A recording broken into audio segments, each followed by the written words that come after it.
vise à vulgariser l'information sur la prévention de cette maladie. Et puis, nouveau massacre à Beni dans le Nord Kivu, une vingtaine de personnes tuées dans la nuit de ce jeudi. Loin de se décourager, le gouvernement congolais évoque plutôt une panique manifeste du côté des ADF Nalu, déstabilisés par l'arrestation de Djamil Moukoulou.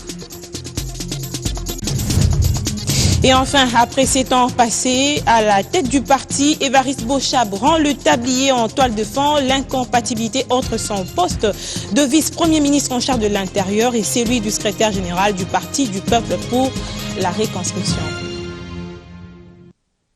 Madame, Messieurs, bienvenue à tous. Bataille électorale. Les partis politiques se préparent à l'instar du Parti du Peuple pour la Reconstruction et le Développement qui a ouvert aujourd'hui son congrès extraordinaire, des assises qui donneront des nouvelles orientations pour les prochaines échéances électorales avec un nouveau secrétaire général, Évariste Bochab, ayant rendu le tablier après 7 ans passés à la tête du PPRD.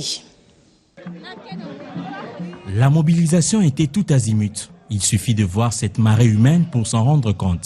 Dans la salle, c'est tout un rappel à l'ordre que le Parti du Peuple pour la Reconstruction et le Développement vient de décréter à travers ce congrès extraordinaire ouvert jeudi à Kinshasa. Les représentants de la base venus de 26 provinces de la RDC sont présents à Kinshasa pour assister à ces assises, la dernière pour Évariste Bochab comme secrétaire général du PPRD. Et ce, avant d'aborder les autres points, l'élu de Moueka a rendu le tablier suite à l'incompatibilité entre son poste de vice-premier ministre, ministre de l'Intérieur et celui de secrétaire général du parti. Son bilan est jugé positif par ses camarades. Le bilan est globalement positif. Et que ce soit au Parlement, quand vous voyez, nous avons la majorité relative dans la Chambre basse pendant les 2 mandats. Je pense que le bilan, dès le début, c'est comme quand un enfant apprend à marcher. Il y a des moments de difficultés, mais l'essentiel est de se mettre debout. Nous avons encore des petites difficultés, mais je crois que nous avançons bien. Bochab est arrivé, vous savez qu'en 2006, il y a eu des élections où le PPRD avait donné plus ou moins, je crois, 50 députés. Et aujourd'hui, avec son mandat, on est arrivé avec la stratégie qu'on a mis en place à avoir la majorité avec 150 députés. Cette information n'occulte cependant pas l'objectif de ce congrès qui est celui de réactiver le parti. Ce mini-congrès, justement, va servir à savoir d'où l'on vient, où nous sommes, pour envisager les perspectives d'avenir. Les successeurs d'Évariste Bochab sera connu vendredi lors de la clôture de ce congrès extraordinaire. Évariste Bochab revient de Beni où la situation sécuritaire reste préoccupante. Je vous le disais à l'ouverture de cette édition, au lendemain de sa visite, une vingtaine de personnes ont été massacrées par des éléments rebelles ADF Nalu. Ces tueries se sont perpétrées au groupement de Batangui et Mbaou en territoire de Beni. Des faits qui ne font que maintenir les villes mortes déclenchées par la société civile. Erika Smissi pour des détails. Ce sont les villages Katemaboko, Mapiki et Moutoubé en groupement Batangimbaou, à l'ouest de Mangboko, 18 km au nord de Beni, qui ont été sous les chocs de présumés rebelles Ogondé ADF. Jimeviko Amos, en de rescapé, renseigne avoir rencontré les assaillants, s'est dirigé vers les lieux du massacre quand il revenait de son champ.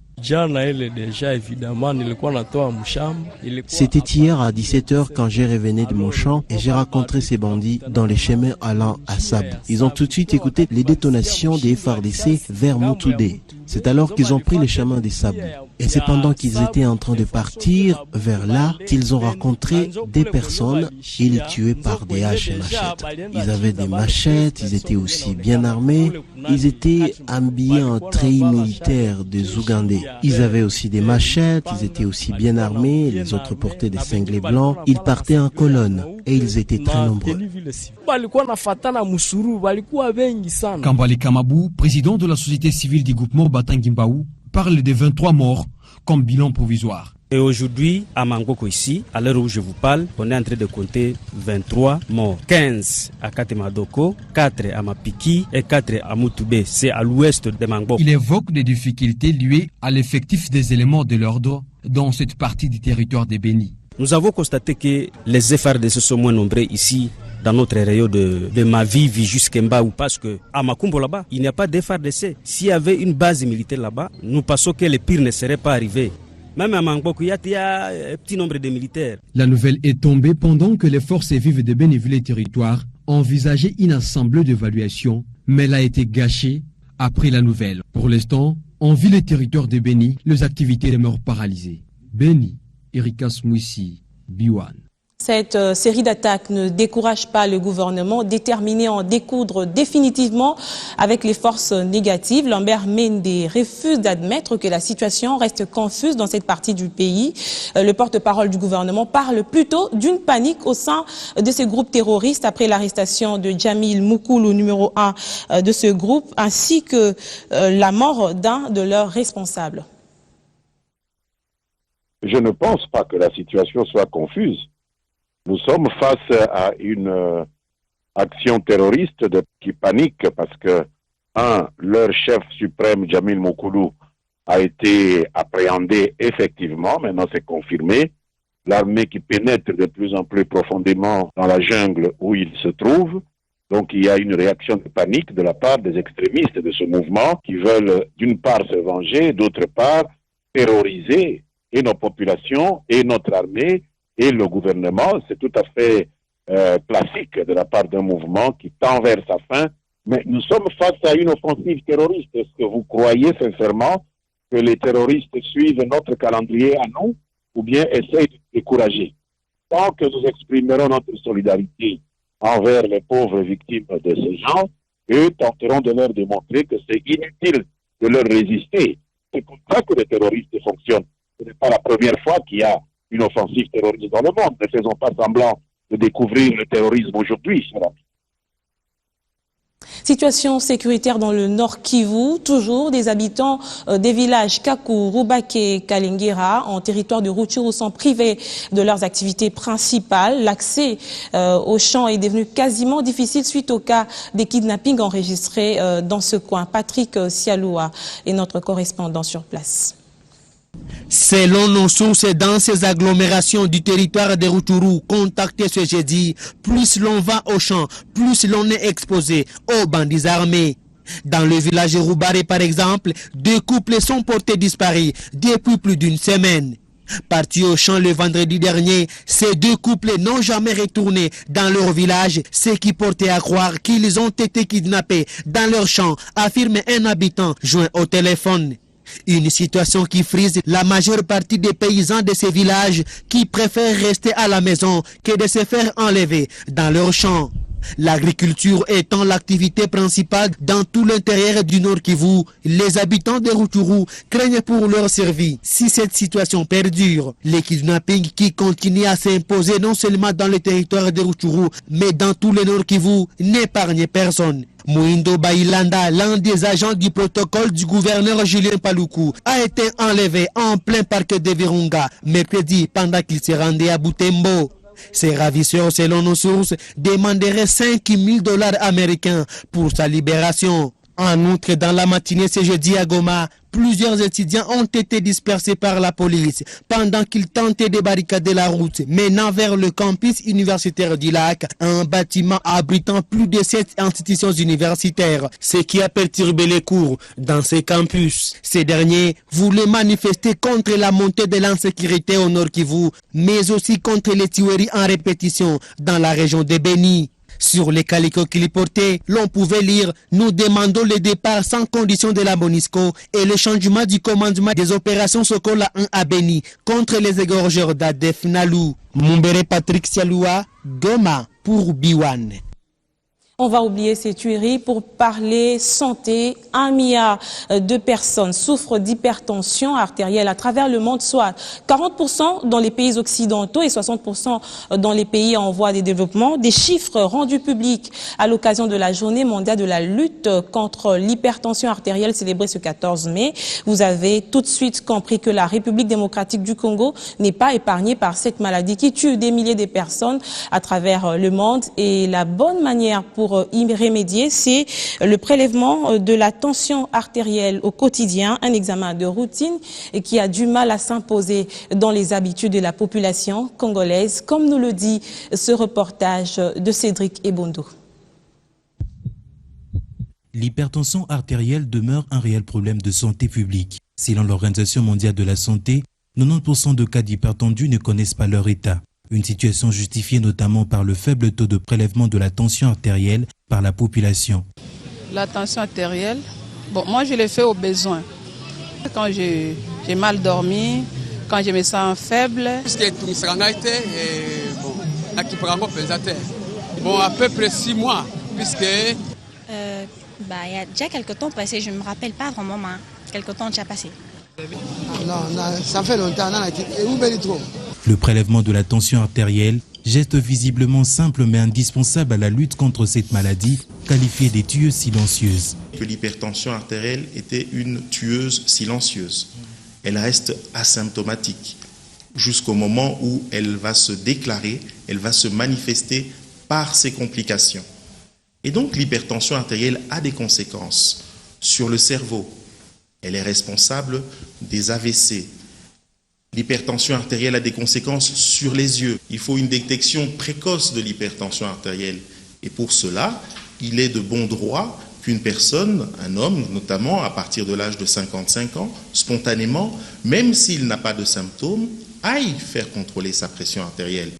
En dépit de causes précises quasi inexistantes, l'expert martèle sur la ligne de conduite censée permettre de prévenir en amont l'hypertension artérielle dite essentielle. Bouger, il faut éviter de rester à son bureau et puis rentrer à la maison pour dormir. Il faut faire de l'activité physique, une activité physique régulière, pas n'importe quelle activité physique. Celle que nous recommandons, c'est la course, c'est la marche, c'est le vélo, c'est la natation. Il faut éviter donc ces consommations qui sont riches en apports caloriques, avoir une consommation modérée en alcool, manger des fruits, manger des légumes, abolir complètement le tabac. Le manque de respect de cet examen de routine laisse dans l'ignorance plusieurs personnes qui peuvent être surprises par l'apparition de cette maladie étant également héréditaire. Se faire régulièrement consulter s'avère donc essentiel pour éviter les accidents vasculaires cérébraux résultant de l'hypertension artérielle. Car cette pathologie ne se fait suivre d'aucun symptôme particulier. Un homme averti en vaut deux. Promotion de la culture congolaise à travers une synergie des connaissances. Un protocole d'accord vient d'être signé entre l'Institut national des arts et l'Institut des musées nationaux du Congo. Les deux institutions vont devoir mettre ensemble leur expertise en vue de hisser la culture congolaise sur le plan national et international. Un partenariat scellé entre l'Institut des musées nationaux du Congo et l'Institut national des arts. Un partenariat qui devra faciliter les échanges entre les deux institutions, toutes deux promotrices de la culture congolaise. Elles s'engagent ainsi à mettre au service des uns et des autres leur savoir. L'Institut national des arts est une institution de formation au niveau supérieur des techniciens des arts, mais aussi des animateurs et des médiateurs culturels. L'Institut des musées nationaux est une institution scientifique de conservation, mais de promotion aussi du patrimoine culturel.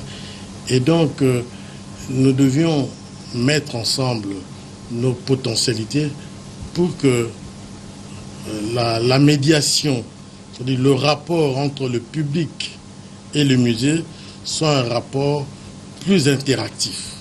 Et ça, c'est le rôle de l'INA qui forme les animateurs en ce sens-là. Mais c'est le rôle aussi de l'Institut des musées nationaux pour accueillir et donner la matière, le matériau qu'il faut à ces gens qui ont été formés, mais qui n'ont pas toujours le matériau ni le terrain qu'il faut. Une synergie ainsi formalisée qui s'inscrit dans le cadre des rapports interactifs entre les deux institutions. Le contenu est lié à la médiation culturelle, il est lié à la recherche, il est lié à la pratique professionnelle, il est lié à toutes ces actions culturelles que peuvent mener les deux institutions que nous avons formalisées par la signature du protocole d'accord. Nous la mettons dans une perspective qui permette la promotion du patrimoine culturel, mais aussi la promotion de deux institutions. Voilà qui devra encore davantage mettre plus en exergue les valeurs culturelles de la RDC, mais également les promouvoir sur la scène internationale. L'actualité sur le continent nous amène au Burundi où la situation demeure confuse. Pierre Nkurunziza n'est toujours pas rentré au pays alors que les putschistes soutenus par une bonne frange de la population revendiquent la victoire après une série de manifestations pour empêcher sa candidature pour un troisième mandat. Les pro-Nkurunziza, quant à eux, soutiennent que le coup d'État a échoué et l'heure est à la recherche des voies pour une issue à cette crise. Les professeurs Bioya, politologues congolais, nous proposent ici des pistes de solutions. On l'écoute. La population qui soutient des putschistes continue à s'opposer aux putschistes, ils doivent se retrouver ensemble, et ils doivent se mettre ensemble, d'accord, pour programmer ensemble un processus qui soit apaisé. Ils doivent travailler à ce que les volontés des uns et des autres, notamment la volonté populaire, ce qui est essentiel, fondamental pour l'ensemble des Burundais de la région, triomphe. Et puisqu'on était déjà en dehors de nos frontières, nous allons nous rincer l'œil avec ces images de Turkish Airlines qui poursuit sa conquête des airs pour se rendre davantage compétitif et mériter la confiance de ses usagers. Nos reporters se sont rendus au siège de ce géant d'aviation pour en savoir bien plus.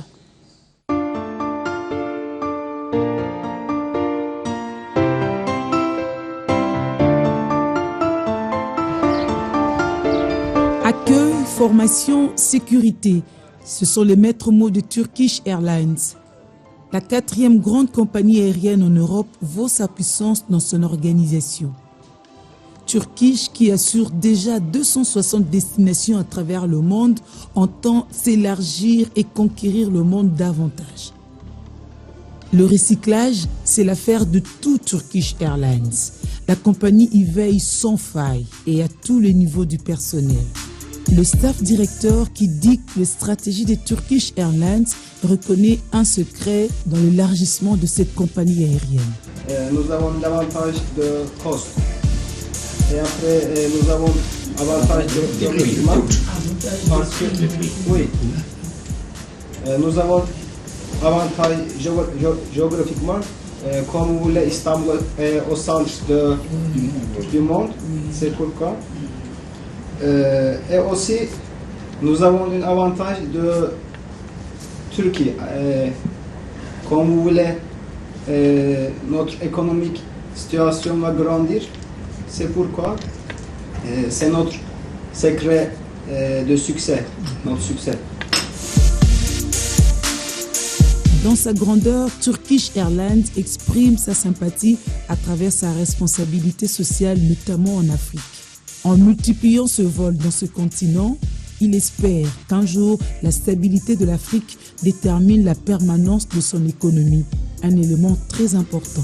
After next year, we will have 450 aircraft and all revenue will be $24 billion and we are expecting 120 million passengers. We're carrying 20 million passengers, 120 million passengers. La prochaine fois que vous prendrez le vol de Turkish Airlines, vous saurez qu'il est possible de rendre plus agréable votre vol.